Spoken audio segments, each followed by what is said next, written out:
Welcome to Season 3 of the Sober Motivation Podcast. Join me, Brad, each week as my guests and I share incredible, inspiring, and powerful sobriety stories. We are here to show sobriety is possible, one story at a time. Let's go! In this episode of the podcast, Mod's son shares his transformative journey from chaotic childhood in rural Minnesota to becoming a successful solo artist. He discusses growing up with divorced parents, early sports ambitions, and how he looked up to Travis Barker, which sparked his music career. Mod's son opens up about his battle with alcohol and cocaine, and the turning points that led him to sobriety, and the steps he took to battle addiction. Just passing 5 years. This is Mod's son's story on the Sober Motivation Podcast. How's it going out there, everyone? I hope things are going well. If they're not, I hope they turn around for you soon. Welcome back to another episode of the podcast. This is a ton of fun. We're almost at 160 episodes, which is incredible. I've got a lot more in store, a lot more incredible ones. I really hope you guys enjoyed this one. This was a masterpiece to put together, to make everything flow and do all those things on the back end to make the podcast really come out smooth. I want to mention, though, before we get started, if you're enjoying the show and maybe we've saved you from an expensive bar tab or anything like that, please consider donating to support the show.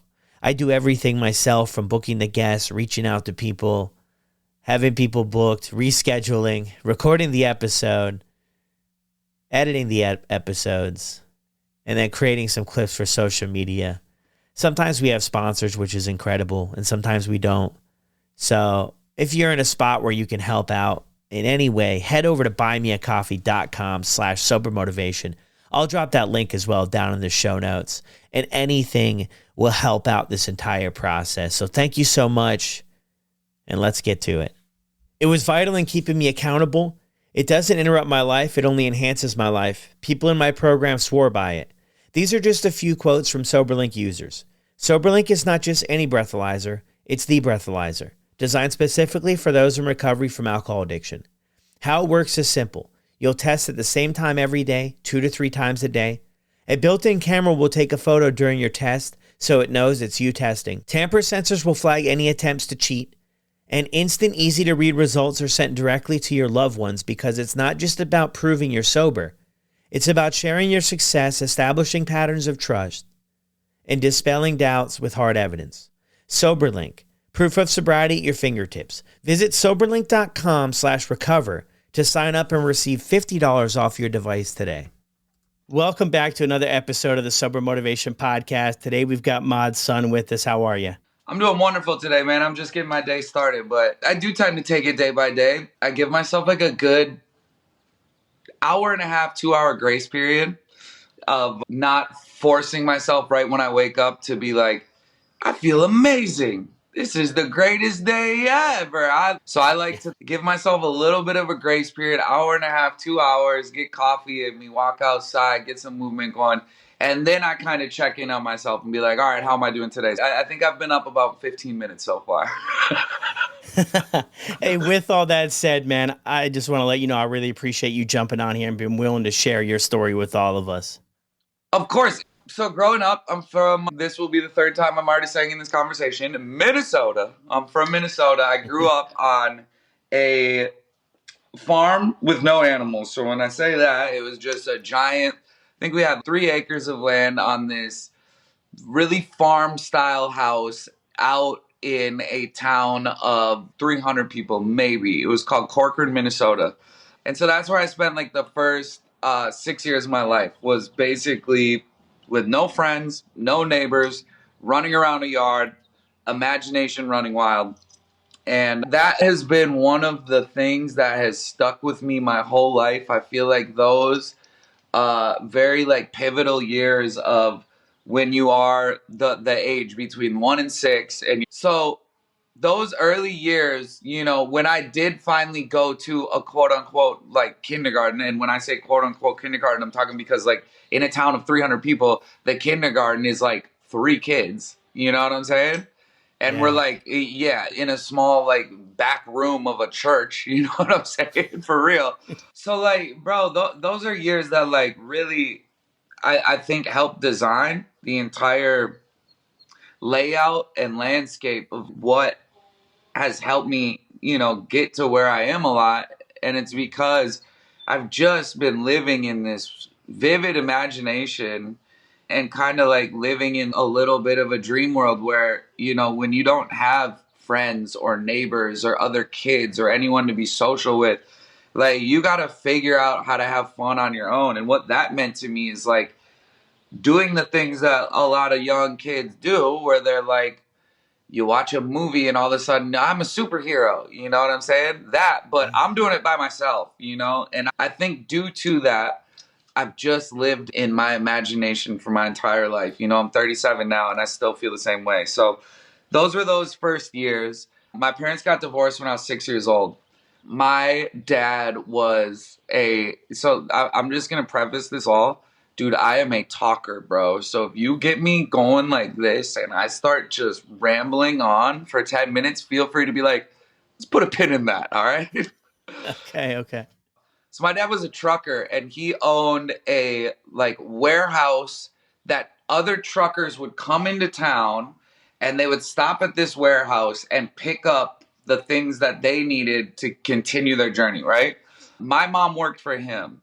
So when they got divorced, my dad said peace out to my mom, said peace out to his kids, and my mom went immediately to having no job and this lifestyle that I thought was pretty awesome as a kid of living on this giant 3-acre place, was a pretty cool house. I mean, I go back to it now and I'm like, yeah, that's cool. It was like a 3-bedroom. It was rad. We went immediately to being like super poor, bro. Like immediately. And through the divorce, my mom got full custody of us. And with that, she got to keep the house. Now, my mom getting a house to pay a mortgage on without having a job or a career, because she worked for my dad, the house got foreclosed on within a couple months. And the day before Christmas, we had to move out of that house. And we immediately moved to a suburban area in Minnesota called Bloomington, Minnesota. And we went into a tiny 2-bedroom apartment. It was me, my mom, and my sister. And from there, it started this journey of being raised by my mother and my older sister. She's 3 years older than me. And me being like the baby of the family and also the man of the family at the same time. And, so the first thing that my mom thought to do when we moved into this suburban area, she was like, you don't really know how to be social. And at 6, I don't know if you're know how to be social at that point. But at 6, a lot of children have at least become accustomed to being around groups of people, right? Not me, not at all, man. Not at all. So my mom thought at that point, I want to get you into sports. Now, if you hate them, all good. But I want to be able to put you in a situation that you kind of are forced to be around people, Because she could just send me to school and be like, hey, hope you go and make friends. And I could be that kid sitting in the corner that doesn't know how to talk to anyone easily. When you're in sports, you kind of get a father figure with sports, right? You have a coach, right? So I was kind of getting that side. And then I'm forced to be around all these kids. And due to the fact that you're a team, you kind of build this camaraderie. And I think that it was a really good move. Like one of the things that I'm gonna do when I become a parent someday is what my mom did for me, which is like the first time I put on hockey skates, right? I went and got on the ice and I got off the ice and my mom looked at me and she was like, you are a natural. Okay. And I really doubt that I put on these skates, bro, and I got on the ice and I was just like, woo! I really doubt that, bro. I highly doubt that. But the fact that my mom told me I was a natural, that boom, never left me, never left my spirit. And anything I did after that, I went into it believing that I was a natural. So if I saw someone play baseball, boom, give me a glove, give me a ball. I'm a natural. This is what I do. I'm a natural at things. And I believed that my whole life. And I think those are such important things. Obviously, do you want to lie to your kid? No, you don't want to lie.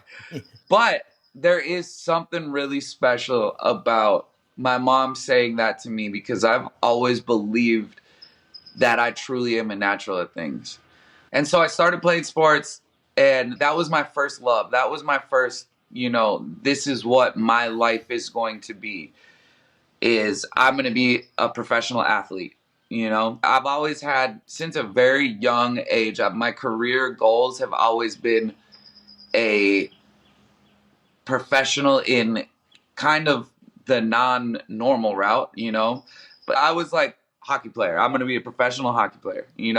That was my first thing that I believed I was going to be. And so I grew up and I spent a lot of time playing sports. I was really good at lacrosse. I was really good at hockey. I mean, I was really, like, hockey was it for me, right? I was really good at hockey. But along the way, I found out that I was really good at lacrosse. And I was all right at baseball. I chose, again, just like hockey, to be the catcher in baseball, just like I chose to be goalie. Because, again, I'm a loner at heart who grew up on a farm by myself. So, of course, I'm by myself in the net. I'm by myself behind the plate. You know what I'm saying? But somewhere along the way, it really also clicked to me that if you're choosing to be a professional athlete, you get to be good at one sport. And that's it. And I knew that wasn't for me, man. I really knew that wasn't for me. I really knew that I wanted to be really good at a lot of things. And in this conversation, when we lead up to who I am now and all this, you'll see how pertinent that ideology was then and how I've utilized it now. But this is how I transitioned in life. So I'm 13 years old, dude. And I'm sitting there, and my sister's 3 years older than me, right? And this is, let's, for the sake of this one, say it's 2001, okay? And I'm sitting there, and my sister, who's 3 years older than me, I'm 13, so maybe I'm in like 7th, 8th grade. She's like a freshman, right? And she was the cool girl her whole life. She was straight A's, captain of the cheer team, hung out with all the cool kids, right? And I was always kind of the weirdo, bro. I'm not gonna lie to you. I was always very outcasty. And I'm sitting there and I'm flipping back and forth between ESPN. We're fighting for the remote, right? This is 2000, 2001, kids. This is the start of dial-up internet type shit, all right? So we're flipping back and forth between ESPN, and then she's flipping back and forth between watching the band Hanson, okay? She was obsessed with the band Hanson. And I'm looking at my thing, and it's full-grown adults that are professionals. And she's looking at her thing that are full-grown 13, 14, 15-year-olds doing their thing at a professional level. And right then, in that moment, I was like, I can see myself in these kids that are my age playing arenas a lot more than I can see myself in these 26-year-old men on the ice. And right then and there, I was like, Mom, I want a drum set for Christmas. And my mom managed to get me like $100 shitty drum set. And I sat there trying to figure it out, and it really was not happening. I took one drum lesson my whole life, and it was this guy who came over to our house and tried to pick up my mom. Okay? And my mom's this single mom in a household, and she was like, hey, man, I'm sorry to say, but we can't keep doing these drum lessons. That freaked me the fuck out, And I was like, all right. And so drums didn't click. And I probably went 2 years looking at that drum set in my basement being like, can't figure this shit out. And I'm still like playing sports at the time, right? But I had made the mind transition that like maybe there is something for me in music, And then boom, I'll hit 8th grade, and I saw Blink-182, and I saw Travis Barker, and I've said it a million times, I'll say it again, the coolest looking human being I have ever fucking seen in my life. Dude, tatted up, wearing Dickie shorts down to here, sleeveless shirt that drops down to here, mohawk. I'm just like, yo, this guy is gonna make this drums work for me. And so we're still in dial-up internet days, and this is the days of a platform called Kazaa. It's gonna take you a month, okay? Because also, if you use the internet, you can't use the house phone. You know what I'm saying? So my mom's screaming at me, get off the internet, go be a kid. And I'm like, okay, yeah, I guess the internet wasn't that bad of an idea. I was kind of on to something. But anyways, you could preview the amount that you had downloaded. And I would sit there, bro, like this far from the screen. And I was able to watch everything Travis Barker was doing because he's moving his hands and his feet. Whereas you're watching a guitar player, it's really hard to understand. So I could learn drums because I was watching physically him do this. And from that moment on, Travis Barker taught me how to play drums, bro, by watching everything he did, and got me to high school. So I just ran down for I'm looking. I think that was 20-minute intro. So listen, but cut me off and take me somewhere else, man. Yeah, no, I love that. Thank you for sharing all that because it definitely paints a picture, right? And you said it's going to even probably paint more of a picture further down the road. I heard in another show you did too, like you didn't have a backpack, you had a briefcase, other things, and maybe that was further in high school. I can't remember the Yeah, that was exact high time school. That frame. was high school, man. Yeah, so that was in high school. So this is where the music comes in on the scene is you watching these videos with Travis and picking up on it. I mean, that was something for you to look up to, right? Yeah. Something for you to work towards. So, I mean, where do you go from there? I mean, you start getting into high school. I mean, how do you kind of find your way, navigate Yeah, life? so high school starts, and I was raised by, like I said, my mother and my sister, okay? And a big popular show at the time was Saved by the Bell, and everyone in Saved by the Bell loved Zach Morris, and he was a quote unquote preppy, right? That was his thing. And my mom and my sister were thoroughly convinced that's the way I should dress, was I should be a preppy. And so I'm talking like all the way up until the first day of high school, I was like, dude, I was like a prep, bro, for real. I was wearing the khakis and the sweater vest and all this.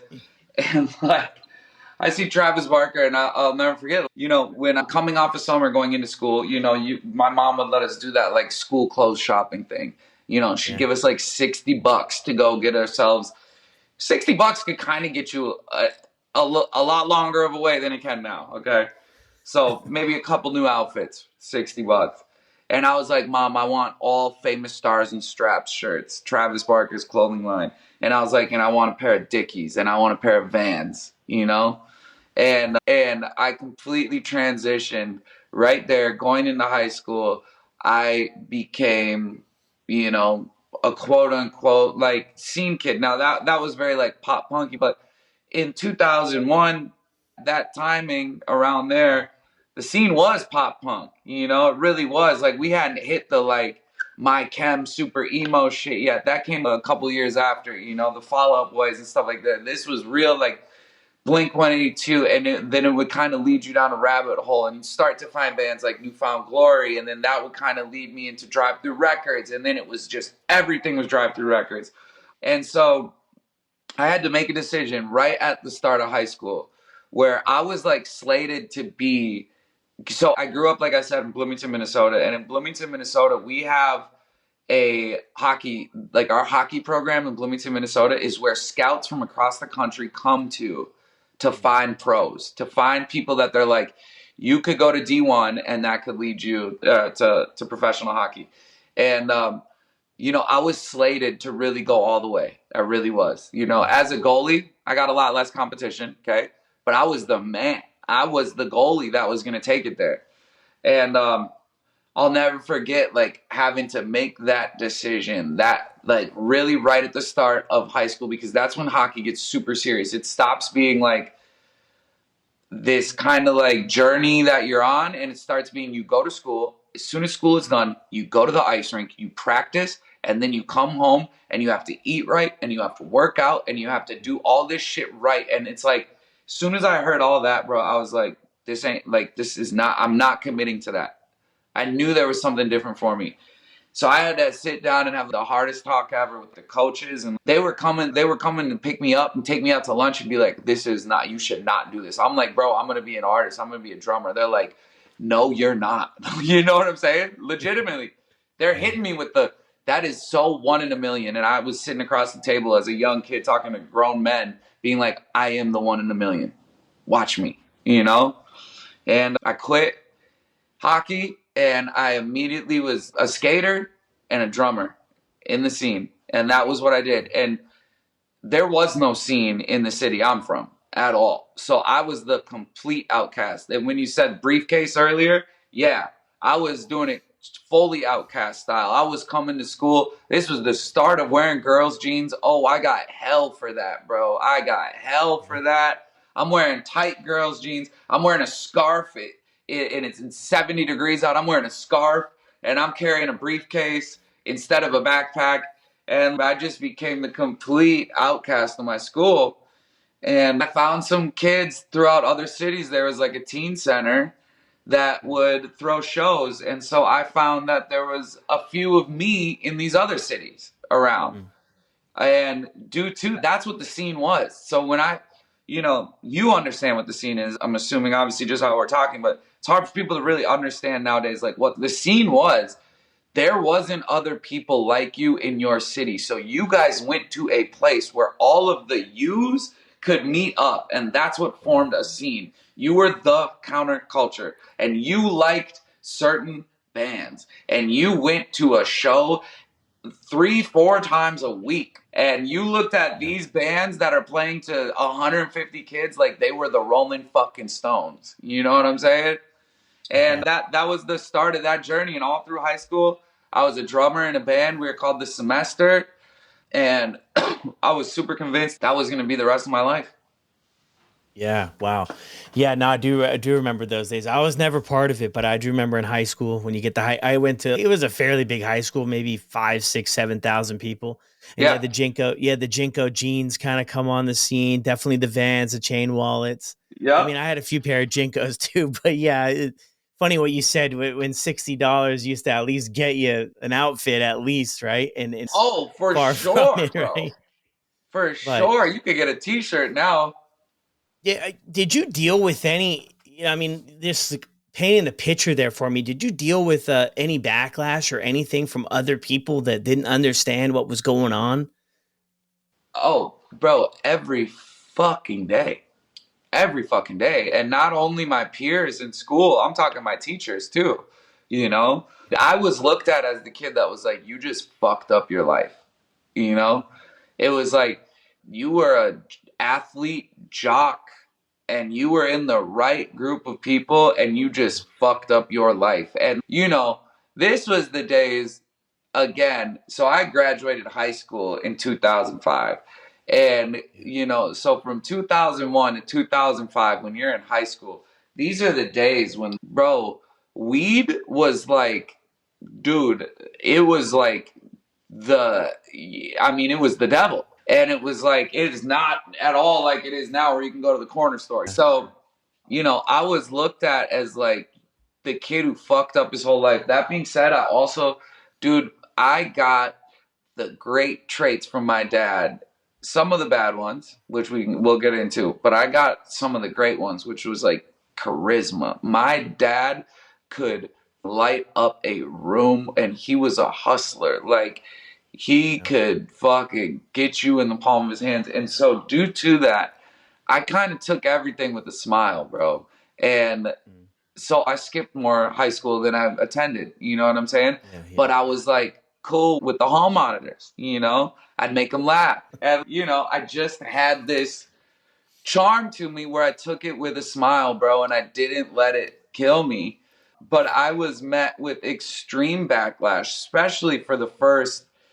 especially before it was accepted that I made this decision. But like I said, that first like year, that freshman year of being like this dude just threw his life away was like I lost a lot of my friends immediately, and then furthermore it was like, all the teachers knew that I just had made this change and were like, you're going to throw your fucking life away. Yeah. So you mentioned too the weed there. So I mean, did you start getting into substances in high school then through all this? Absolutely right. I mean, they said don't do this, and I was like, cool. I was like, all right, you're telling me I'm the bad kid now. All right, I'm gonna be the bad kid.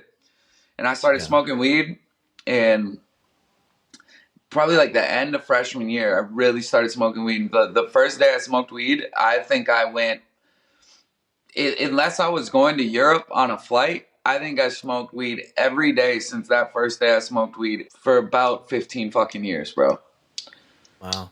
Yeah. What was it like for you that first time? I mean, what kept you going back for 15 years?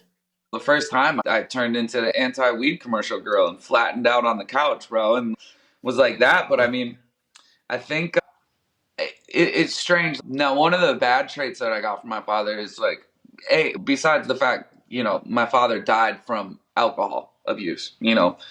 Dude, I drank my first beer. My dad gave me my first beer at 5 years old. I drank a fucking Pabst Blue Ribbon at 5 years old, full beer. You know what I'm saying? Like, my dad was a party animal, Hell's Angels, leather jacket, wore boots every day. And seeing that my whole life growing up, you know, slipped its way into my skull. That was like the lifestyle of chaos and breaking the rules and doing bad shit, right? Doing what is looked at as bad shit. It was more of that than it was getting high. You know, I don't know if I enjoyed getting high the first time. It's hard for people to really enjoy that experience. Is a lot. It's heavy, you know? Yeah. But I was just like, oh yeah, I'm breaking the rules. This feels cool. You know, I'm a cool kid because of that. I'm breaking the rules. This is the type of shit my dad did, you know? And I think it was that, bro. And, you know, that led me to also being just totally addicted to chaos. Like, that's an addiction of mine. Still to this day. I'm fucking sober, but I am addicted to chaos completely. Yeah. It's really interesting there with the chaos part. Yeah, because it is like that, I mean, substance use in itself, addiction, it brings upon a lot of chaos, right? And I mean, in my story too, I was in high school. It's funny, I graduated in 2005. I graduated high school from a treatment center, but it's still in 2005. Yeah. And, when I look back, man, I mean, different stories, different paths we obviously had, but high school was probably four of the hardest years of my life. And I really had a hard time fitting in and had a really hard time being accepted. And I wasn't really, part of the cool crowd. And I never did well in academics, and I had ADHD, and I constantly got in trouble. And I was like you, I skipped school all the time. I was on felony probation in high school, and part of the conditions was to go to class.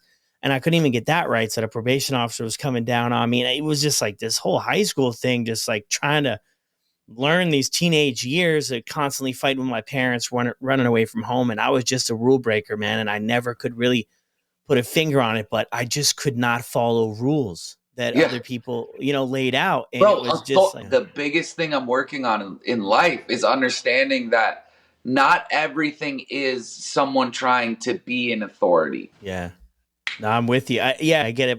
I love how you said there too. It's like something you're working on, right? Because, I mean, for all of us, right? It's sobriety or not. It's even when we get sober, there's still work to be done, even throughout the journey of how to work on things and perspective and approaching things. Where do things go for you after high school?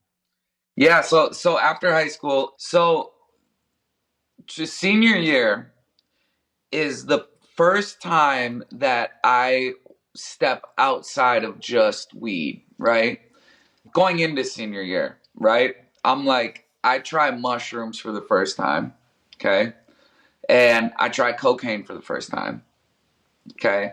Yeah. I'm totally already a full on like love to drink alcohol. And I was in a band with these kids that grew up being like church musicians, right? They were the best musicians in town. They were punks too, but their household situation was very strict, very different than mine. You know, when my parents got divorced, we were poor, okay? And my mom got a job, the lowest level at the job, essentially an intern. And she worked her ass off. She's been retired. She worked her way up from like intern to like top of the company over 20 years, okay? Yeah. So why I'm bringing that up is my mom worked her ass off. Not only that, but if I wanted to play hockey, right, during those times when we were poor, this is how hard my mom worked. When I was playing hockey, only to allow me to play hockey, my mom would work at the concession stand for free, right? She couldn't afford to have me in hockey. Okay. So she would work her 9 to 5 and then go to the ice rink and work for free at the concession stand to allow me to play hockey. So this is how hard my mom was working. And due to that, she didn't get to be that strict parent that I'm sure she'd love to be. She had to be like, I'm sacrificing my whole life for my kids. That means I'm going to try to, give them the life that they want. And then my sister was, doing a lot of raising me, and she was not equipped for that. And no girl that's 3 years older than her younger brother wants to do that, right? So anyways, I had a very different life than, these kids that grew up like in church with a very like stationary standard household. And so I was like hiding these things from them. I was never like, yo, I fucking try cocaine. Like I did mushrooms. So high school Yeah. ends, and literally the day after, I barely graduated, bro. I snuck by that much, and I barely made it, bro. I barely made it, but I graduated. Okay. The day after my graduation, me and my band, we got in a 12-passenger van that cost us $1,000, and we went on a full tour across the country playing shows for maybe we'd get $100 sometimes, but mostly was just to go sell merch, get on stage, tell the fucking 30 kids that were at this local punk show that we have no place to stay, and go stay at their house. And that's what we did for an entire summer straight. Throughout that summer, I'm like, yo, I can't really hide the fact of this from you, but I'm playing punk shows, bro. You can see the 5 kids at the punk show that are like on the fucking like piss drunk punk shit, that are like, oh, we're getting fucked up, we got brown bag 40s, and we smoke weed, and obviously too, like we can get down the other way too, right? And so throughout that summer, I was the bad kid again in this band of really good kids. And we got back from that tour and called me on the phone, and they were like, you're out of the band. Just like that. And I was like the mouthpiece for this band. We were going to go somewhere. We for sure were. And I was the one orchestrating all. They were much better musicians than me, but I could, like my dad gave me, I could hustle and talk my ass off, and I was getting us in the right places, And so as soon as that happened, drugs and alcohol, in retrospect, looking back at it, especially the drug part, in the early 2000s, like cocaine was like, bro, this shit ain't everywhere. And like, it's not just like where it is now. I live in Hollywood. It is everywhere again. You know what I'm saying? But these kids found out that I did like cocaine and shit, mushrooms and stuff. And they were freaked out, and they were like, dude, you're bad. You're bad. You're going to fuck this all up for us. Also, they were super scared because I was in a van with these guys, and like in my backpack, little do they know, but I got like a bag of weed, a little bit of cocaine, some mushrooms, and they're like, find this shit out. And they're like, bro, if we ever got pulled over, we'd go to jail. So I got kicked out of this band, and I immediately, for the first real deeply, went through a very deep stage of depression, right? Because this was what I was betting my whole life on throughout high school, betting everything on. I get kicked out. I go through a deep depression, and I have no money. I have no job.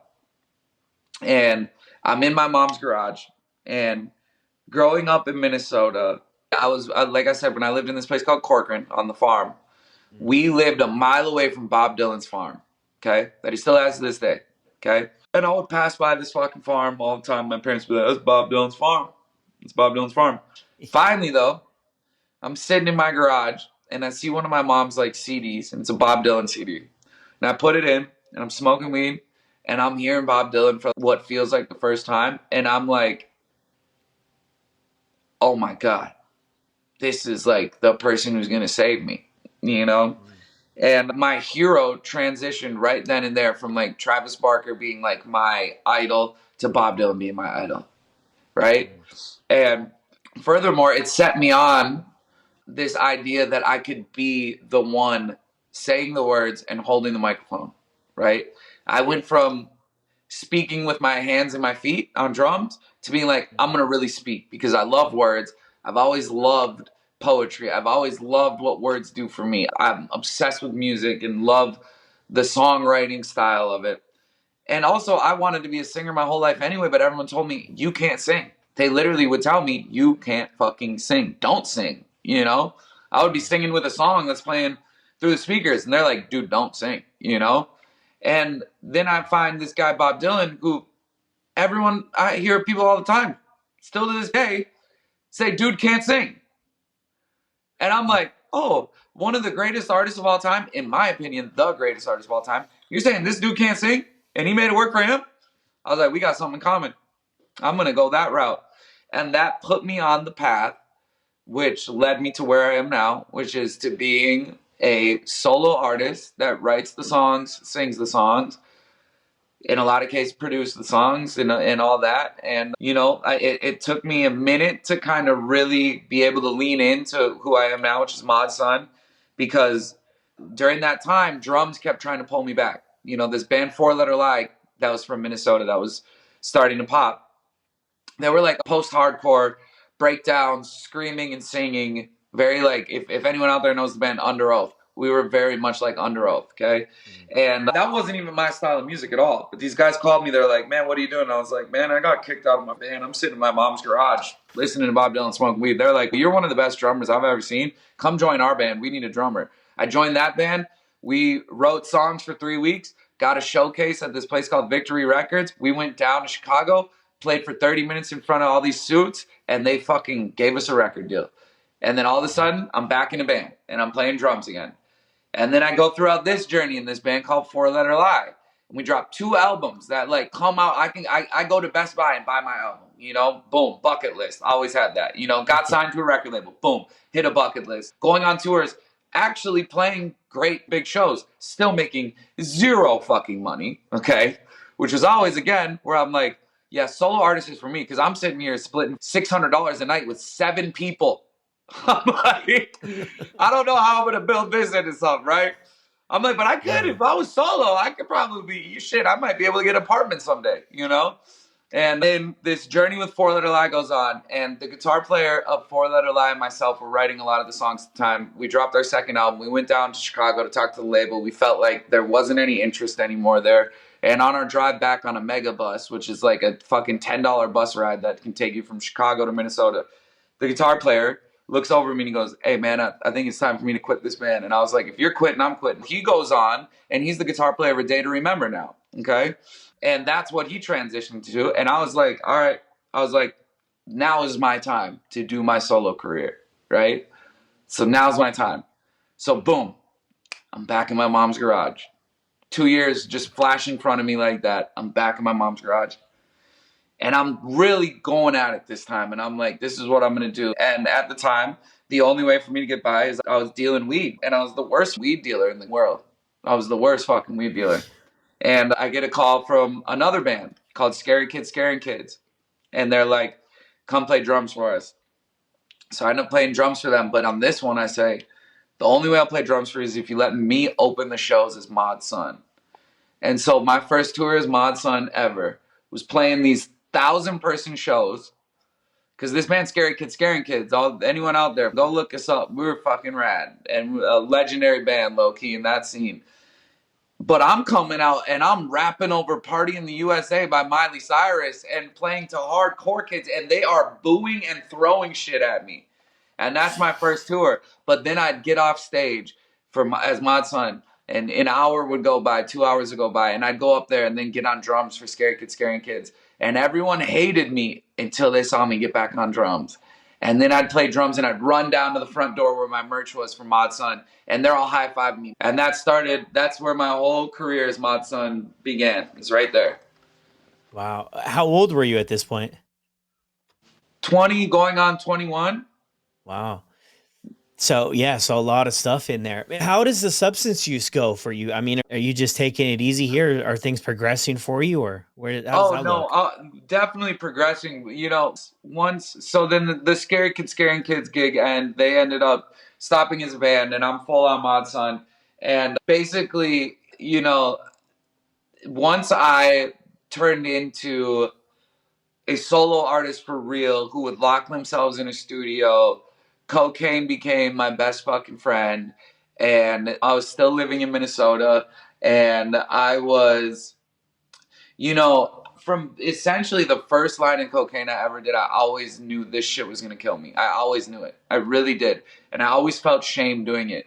But that was my drug of choice for a decade, was cocaine. And the cocaine use started to get stronger and stronger, because cocaine's a funny little friend to have, because, when you first start doing it, you pull it out at a party, put it on a table, and you and 5 people are like, oh, this is a good time. And it slowly becomes the thing that you're in the bathroom by yourself with, and you walk out of the bathroom and you tell everyone, I didn't do anything. What are you talking about? I didn't do anything. And it turns into this really dark vice to have. And it was becoming darker. And the second that I moved out to California, that was when it all took a turn for me. And I just became a full-blown addict where I would, get an 8 ball. And I would get an 8 ball pretty much every 2 days. I would go pick up a new 8 ball, and I would stay up for days at a time. And I did the typical thing where you do cocaine for 2 days straight, and then you think the only way to fall asleep is to grab a bottle of Jack Daniels and slam it so you can fall asleep, And I just kept going down that journey, and I spent the next 10 years, like I said, I'm an addict. So I like to do everything. It's not even necessarily the addiction. It's more the addiction to being the best at it. So like, I do cocaine. I'm going to be the best at it.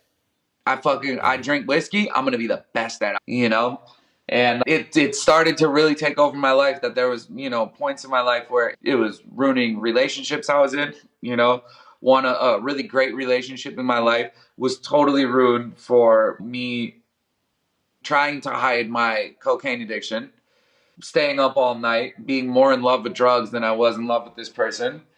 And it started to ruin relationships. And then it slowly started taking over my life. And then there was a really big turning point where everything went fucking dark for me.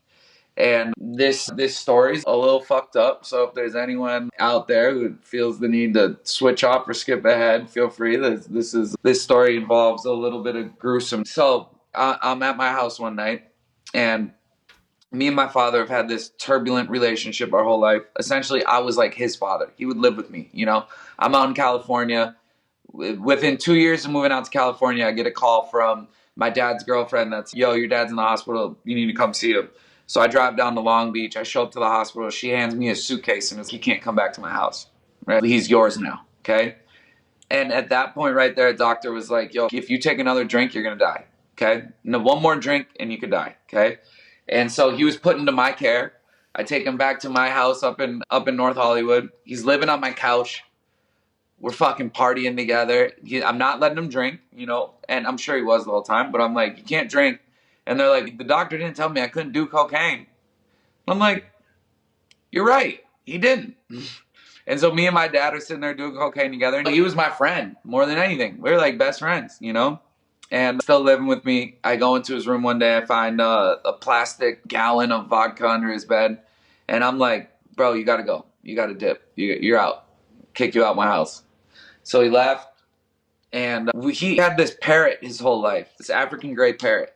And he was always like, when I die, my bird is yours. That was like spoken. He had this bird before he had me as a kid, So one day I get this call, and I'm fucked up in my house. And I get this call from him, and I ignore it. And he leaves a message, and I have this feeling to check this message. And I go check this message, and it says, hey, something came up. My bird is yours. And that was like our code for, he's checking out, right? So I get in my car, and I start driving down to Long Beach, driving as fast as I can. North Hollywood to Long Beach, right? This is, it was probably 1 a.m., so didn't take as long as it could have. And on my way down there, I'm calling me, find the answers, and he's, you better just turn around, man. It's already lights out. I already did the deed. Like, I'm out of here. I'm like, man, just chill. Don't do this. Just stay on the phone with me. He hangs up. Well, I show up to Long Beach, kick down the door. I find him in a pool of his own blood. He had slit his wrist. And I call the ambulance, call the cops. They pull up. They save his fucking life. They save his life. Had I not shown up that night, I think he would be dead because he was completely wasted. There's blood completely flowing out of his body. He was passed out when I got there. So I show up. They take him to the hospital. I go to the hospital. I'm covered in his blood, And I'm like, listen, dude, like, he's completely out of it, So it wasn't the right time to have any conversation. But I'm like, I'm here for you. I'm going to help you, blah, blah, blah. I leave the hospital, and I call him the next day, and I'm like, dude, the second you get out of this hospital and they let you out, let me send you somewhere, Like, I'll take care of this. Let's get you better, And he's like, man, fuck that. That was just a rough night, blah, blah, blah, and denied that. And, my mom had called and was like, this is 2 days later. My mom said, you really need to apologize to your son. And he was like, man, I was drunk. I don't even remember doing this.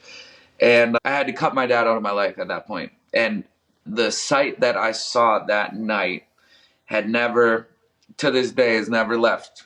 When I close my eyes, very often I see it. But that sent me down the really dark path. And that was the turning point in my life where I went dark and I stopped communicating with people. And I had a mound of cocaine on a tile, and I was exiling everyone from my life and was just completely spinning out. And I had to, really be checked on by certain people. My mom had to just really actually come out here without speaking to me. She had to come out here. And, people started to straighten me out a little bit, little and little. I tried to get help from certain places and tried to do a stint in rehab, and none of it worked for me. And I continued partying. But that dark phase really sent me on a path of what led me to finally getting sober. And what led me to finally getting sober was, I went through a really hard breakup that, bled into the media. And so not only was it something a part of my life, but the whole world was watching this happen. And it really fucked me up. And it can sound a little lame, but like I enjoyed the honesty of it. But yeah, the extra eyes on seeing me and in this way, like, really fucked me up, man. And I went on like a 10-day bender, bro, like a literal 10-day bender. And I started adding in the cocktail of drugs, which was everything except pills and needles. Those are two things that I've never gone down the route of, right? But I'm on the cocktail of drugs, and this is when Whippets started getting really popular. So I'm 5 years now. So this would have been pretty much exactly 5 years ago. I pretty much just turned 5 years sober. And, I'm ketamine, and I'm tons of cocaine and drinking and Whippets and Molly and acid and just lining them up for 10 days straight, dude. Probably slept maybe 10 hours in 10 days and really pushed it to the limit. I wasn't staying in my house. I came back to my house. I had this plate of cocaine under my sink. I grabbed it. I did a huge line. My eyes rolled back into my head, fell over onto my bathroom floor. One of my really good friends found me on my floor, brought me back, and that was the moment that I said, I can't do this anymore. I just got a second lease on life. This was really when I felt like I checked out, and that was it. That was when I finally, that day, went cold turkey and got sober and started actually, doing the proper channels to get sober and actually joining a community of sobriety. Yeah. Thanks for sharing all that, man. I mean, a heavy story for sure, but it really paints a good picture of how you ended up here. I mean, did you notice as your career picked up that the usage like cocaine and partying and stuff picked up with it as well? I would say yes and no, man, because, I was always the one with it. So if anything, I was like the bad influence. You know what I'm saying? I was like the bad influence that got some of my close friends into that world, I was always on a journey to be like a party animal, bro. And so I was always, like I said, out partying everyone. So it was more like that was a goal of mine always, was to be the one going harder than everyone else. So it wasn't like I felt like this outside influence from people. If anything, I would find like a kinship with someone else who liked to get fucked up, right? Yeah. But I felt more of anything like I was the bad influence on a lot more people than they were on me. Yeah, no, fair enough. You mentioned that too there with the breakup, and then it sort of, goes all out into the media and everything. I mean, that's nothing I've dealt with at all. But I mean, what is that struggle where you have people watching sort of every move, and then when you're struggling with this as well? It makes the quote unquote like paranoia or insecurity factor completely heightened, you know? As soon as, I mean, dude, look, man, like I used to look much different than I do now. I think I've kind of cleaned up pretty well. But if you look at a picture of me from 5 years ago, I look 10 years older than I do right now, right? And, I was dating beautiful actress at the time, let's say, and I was being called like, look at this crackhead, look at this fucking drug addict. You know what I'm saying? They were able to really kind of pin it. They were wrong with the crackhead, but they were right with the drug addict. And, that became like this like heightened, really like insecurity level. Whereas I kind of had this light of confidence around me a lot of my life. I really did. I was very like confident in the fact that I'm me, no one else is like me. I believe so firmly in the law of attraction and the manifestation world and all that, and really lived that like I have this light around me and I am me and everyone loves me, you know? And as soon as that kind of lifestyle was put on me of being in the public eye in a different level of not just my fans. It's one thing when you have fans and you're in the public eye, right? Because those people essentially fucking love you, okay? It's when you're in the public eye with a bunch of strangers looking at you. Yeah. That's when it became, oh shit, I'm really polarizing, you know? You either love me or hate me. There is no in between. There's that guy's all right. It's I hate that guy or I love that guy, you know? And I mean, that made my confidence level and my security level completely change. It completely changed it, you know? And I felt like I had to live up to other people's standards now and not my own. Yeah. No, that makes a lot of sense. So May 11th, right? That's when, Yes, sir. yeah, May 11th, 5 years. I mean, what does that first day look like? Because you've been living this other life for a while before you decide to get sober. You have those string of events that maybe push you to the edge of like getting sober. But what was that first day going into it? Like, hey, this is the decision I'm making. I mean, how do you operate differently moving I'll tell forward? you exactly, man. I have this, you know, I think that my outlook on the community that this is, I think I have another take on it, which I like to share and be open to share because, you know, the community of sobriety can be scary to a lot of people. Like it can feel like there's a lot of fucking rules. Yeah, really rigid, right? Really Yes, rigid. Yeah, yes. I'm with you. And you Yeah. know, you can't do this, you can't do that. You need to do this. You have to do all this. And it's like, you know, I kind of took it on as being like the most important part is me getting sober, and how that remains is up in the air to what works for me, you know. And I'll tell you what the first day was like, man. I did something that is a kind of a no in the community, and I said, look, I've been doing this career for half my life and I don't feel fulfilled. Okay, I want to really feel like I made it. Okay, another really hard term to define, making it. You know, you have to define that yourself. Okay, making it is not something that someone can say, get here and you made it, right? Yeah. And, you know, the definition to me was definitely like, I am an artist and I want my art, I want my music, I want it to be big, man. I want the dreams that I've had to come true my whole life. I've gotten very close, but I never got it. And I made that day, that first day, what I like to call the great trade, bro. And I said, look, you know, right when I got sober, so this was kind of before I entered the AAs and the like sobriety community, because we're talking first day. But I always had a connection with the universe. So now if I was talking to my higher power, I would say God, right? Because sobriety really put me in the perspective of accepting God into my life and being like, it is God, right? Before it was like, I don't really know what I believe in, but it's the universe. I believe there's something else. So first day, I'm like, yo, I'm going to make this great trade. I have felt shame every day for a very long time. Because every line of cocaine I did, I was like, this is going to kill me. And I do not want that to be my legacy. My legacy is not to overdose, okay? I don't want all the people that love me in this world to say he went out ODing, okay? And I just about did that.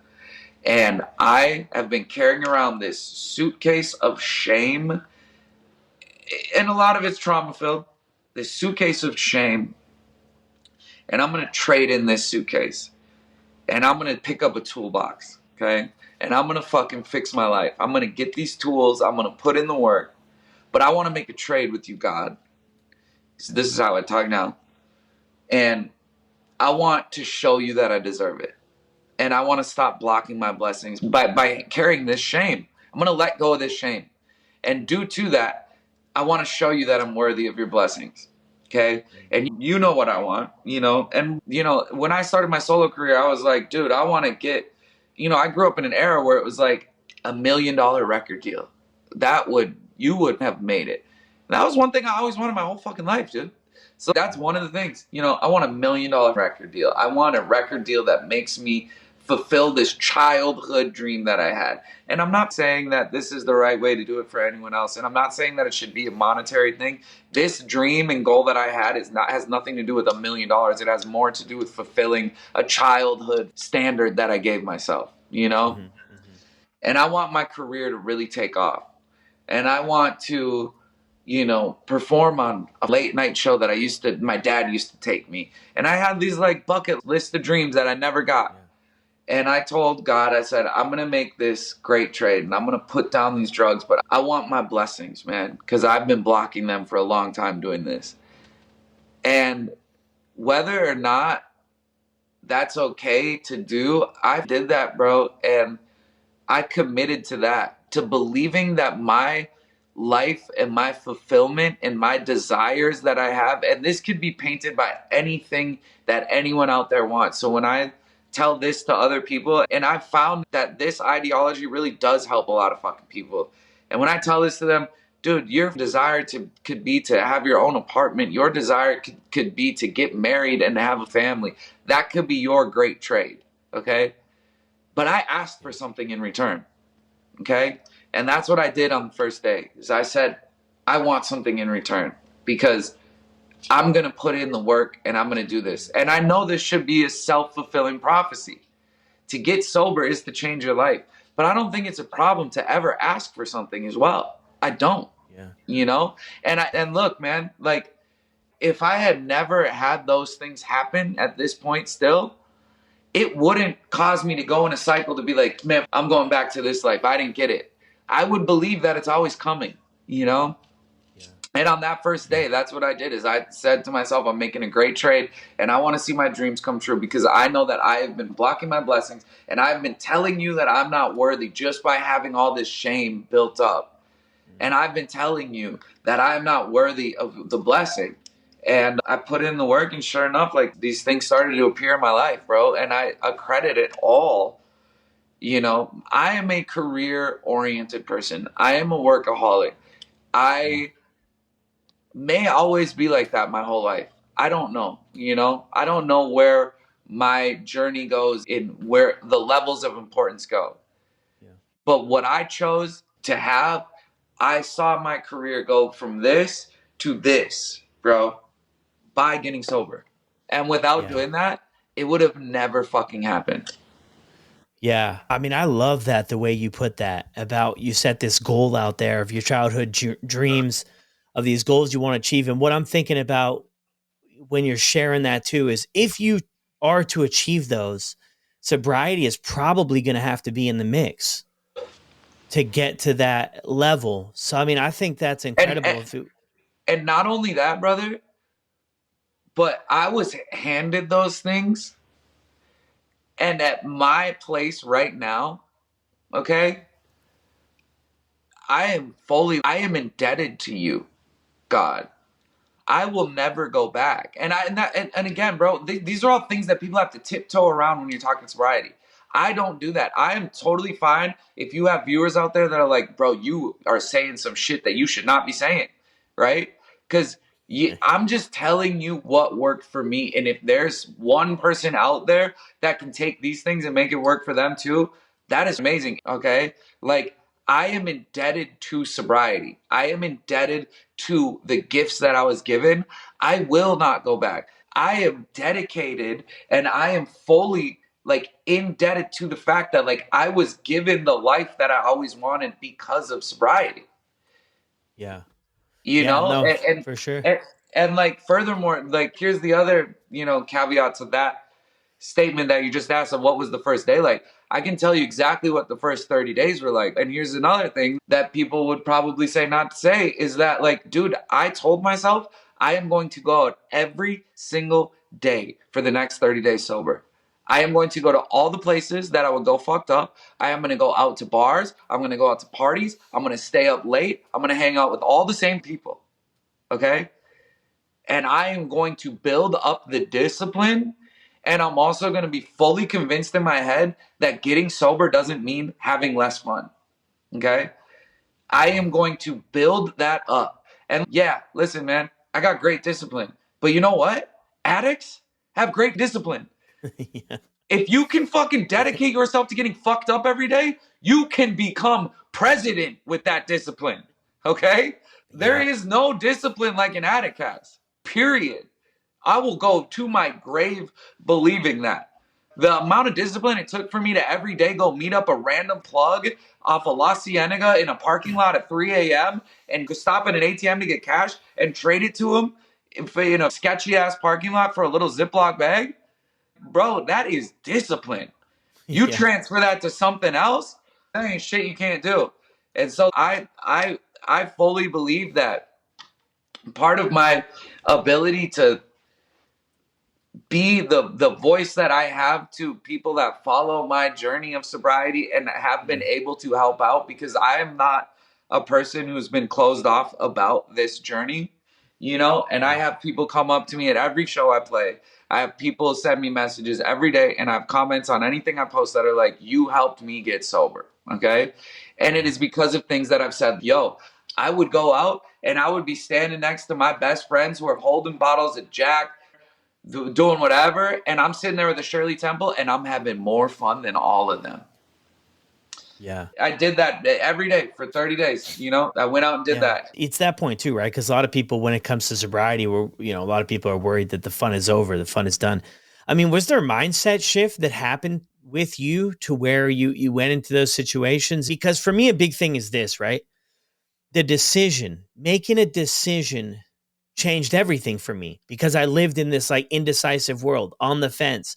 Maybe I'll get sober. Maybe it's not that bad. Maybe I'll Oh, figure this out. Maybe I'll do yeah. something. But for me, the most powerful thing was like just deciding. And once I decided, I figured out that my problem wasn't really the drugs or alcohol. That wasn't my problem. My problem was what I saw in the mirror. And once I figured that out, yeah, I was okay to be around, alcohol, because that was, in my mind, I was like, that was never my problem. I had internal stuff going on and I was dealing with a battle inside. So I'm wondering if in that 30 days or in that, first day or somewhere in there, man, you just really truly made that decision. I mean, from you sharing it, it sounds like you did make a decision that you're going to do whatever it takes to not go back to what was. That's really interesting what you said about decisiveness. I really enjoy that, bro, because I can fully relate to that, of being in between stages a lot, and being in this constant phase where you're not putting a slate down of like who you are, and constantly being in phases and cycles like that. That's heavy to me, bro. I really like that. I mean, beyond that, you know I think the first mind shift that I had was when I'd simply be in public and someone would offer me a drink and I'd be like, oh, I don't drink. And they'd be like, I drank with you. Oh no, I'm sober now. Yeah. And seeing someone's face go, that's pretty cool. Mm. And understanding, oh shit, dude, I thought fucking drugs made me cool. I thought getting Mm. fucked up made me cool. Mm. You're telling me sober's cool?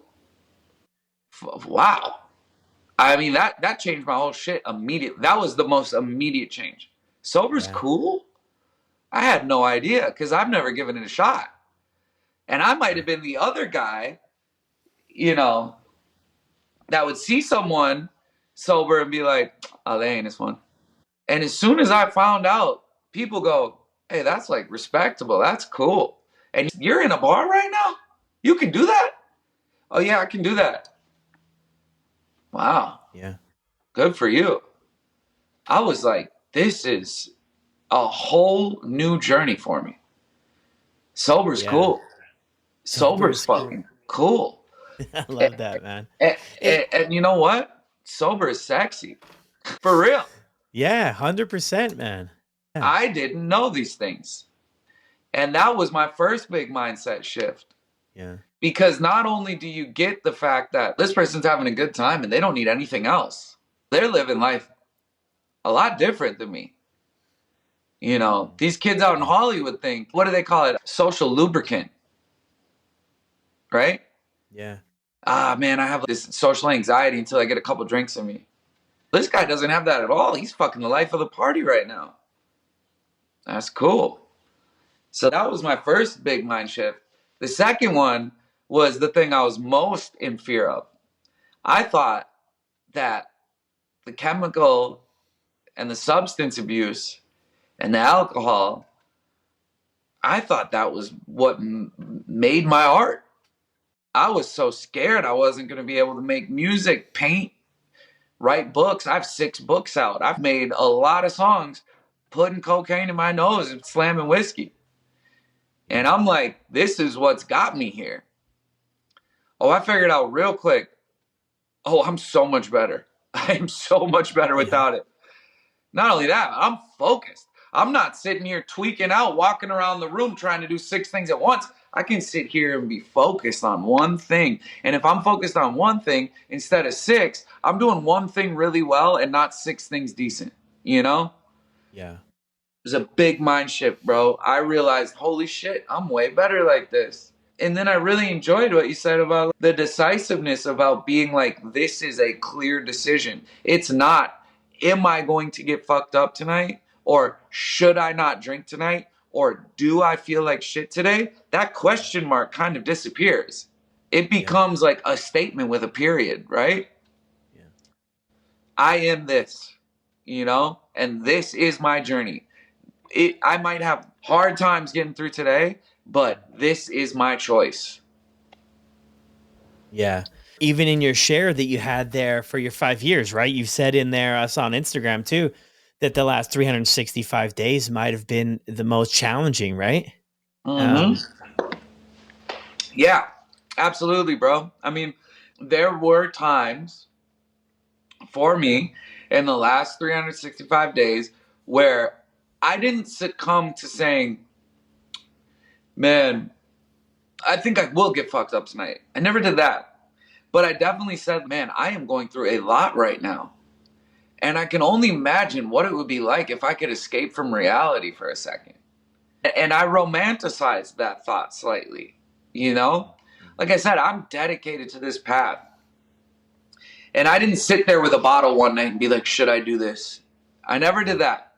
I never got in front of someone doing cocaine and looked at that line and really was like, shit, man, should I? I never went there. But I romanticized the thought of what it would be like to escape reality for a second, Yeah. And quickly would be able to realize, dude, I love being in control. I love being in control of my body. I love it. I can't imagine all those times where I would go years without being in control of my body, or my actions or my thoughts.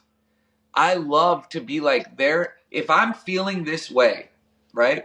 I could be feeling like shit. If I'm feeling like shit, it is not because of something I put in my body.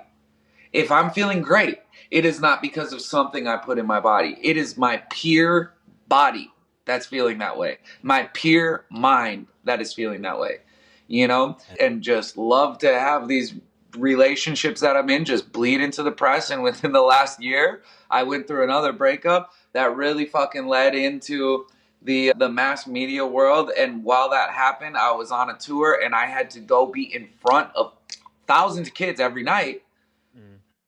And all the while they're knowing what is going on in my personal life. And that was really difficult, man. And in those times, I was like, I can only imagine what it would be like if I could be escaped from that reality right now. If I could get on stage and slam a bottle of Jack Daniels and forget about all that other shit that's going on. Yeah. What that would be like. And so I had to really put my discipline into full effect. I really did. And I don't know what the typical statement is in the journey of sobriety. If people believe that it gets easier with time or not. For me, it does. It hasn't been like, oh shit, I just, hit 5 years. It's just a part of life right now. I don't even think about it. No. It wasn't like that at all. This last year, there were thoughts that were there of romanticizing the idea of escaping reality, Yeah. And I think it's important to just humanize the whole process, right? Because some people, they'll feel bad, right? I don't want to talk about this because maybe I'm doing something wrong, or I'm not doing right. I'm not doing it right. And I think it's so important. And I'm so glad you brought that up, because that is part of the journey and part of this whole thing that we're on, is that like it had us, you know, I mean, we were really hooked in and addicted to this stuff, and to still think about it 5 years later and get sucked back in. It's so possible, man. I mean, so many people I know that I got sober with are not sober anymore. And because they got back into this way of thinking. But I think it's incredible that I mean, you catch yourself, but normalizing that whole thing so that people that are sober for 5 years, and if they're struggling, can't make people feel bad for wanting to go back to what works so well. You know, that's when I look at my journey with alcohol and with drugs. I mean, the craziest part of all of it is it worked so well. And then there was a part at the end where it didn't work anymore. It Oh was my God. causing a lot more Yeah. pain than the relief it was providing. But I can't take away that part where it really did solve a lot of my problems. And then, you know, further down the road, it created more.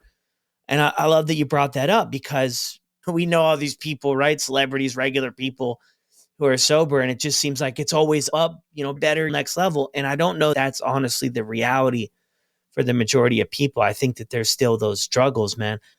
Just in wrapping up here, man, somebody's listening to this episode and they're struggling to get sober, they're struggling to stay sober. I mean, would you have anything you could draw on from your journey to mention to them? I mean, absolutely. And I think like I definitely touched on a few of them already, which is it's okay to believe that you can get something out of being sober as well. I really do. I really think if you just put it all on like it's this self-fulfilling prophecy of like, you know, you change your life and like you're doing it and getting nothing in return. A lot of life doesn't work like that. You don't get, you know, there are people out there that do charity, right? Okay? That go out there and work and expect nothing in return, okay? But there's a lot of people who are like, I'm going to work and I need to get paid to go to work. Yeah. Okay? You can look at sobriety like that. You can say, I'm going to change my life. I want to get something out of this. Now, be careful on what you set your goals, for sure. You know, you don't want it to be something that if it doesn't happen, that you're like, this didn't work. Mm-hmm.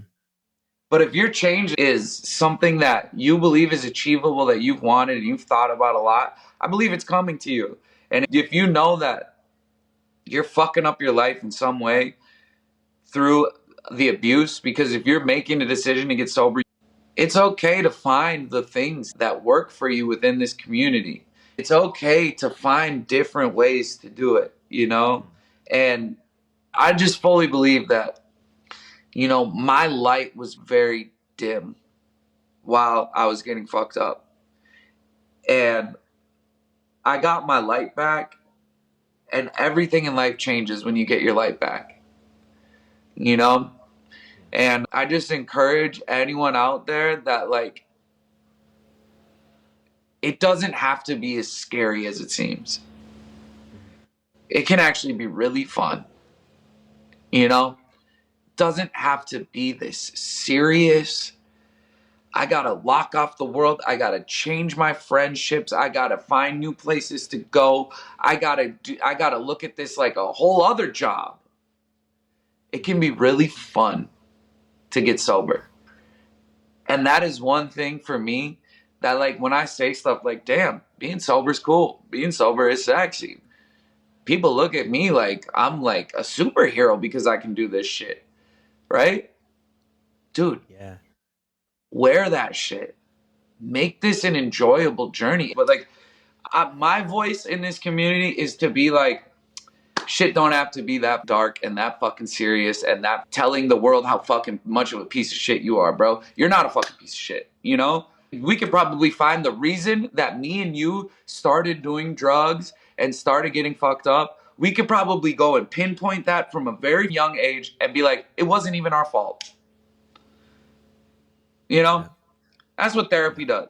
It wasn't even my fault. They're like, this is why you're like this. And you got to stop being so hard on yourself and forgive yourself and be like, yeah, I'm not a piece of shit, you know? And if you're out there and you're a person who has even really fucked up your life, dude, you're not a piece of shit. You're not a piece of shit for that. Forgive yourself.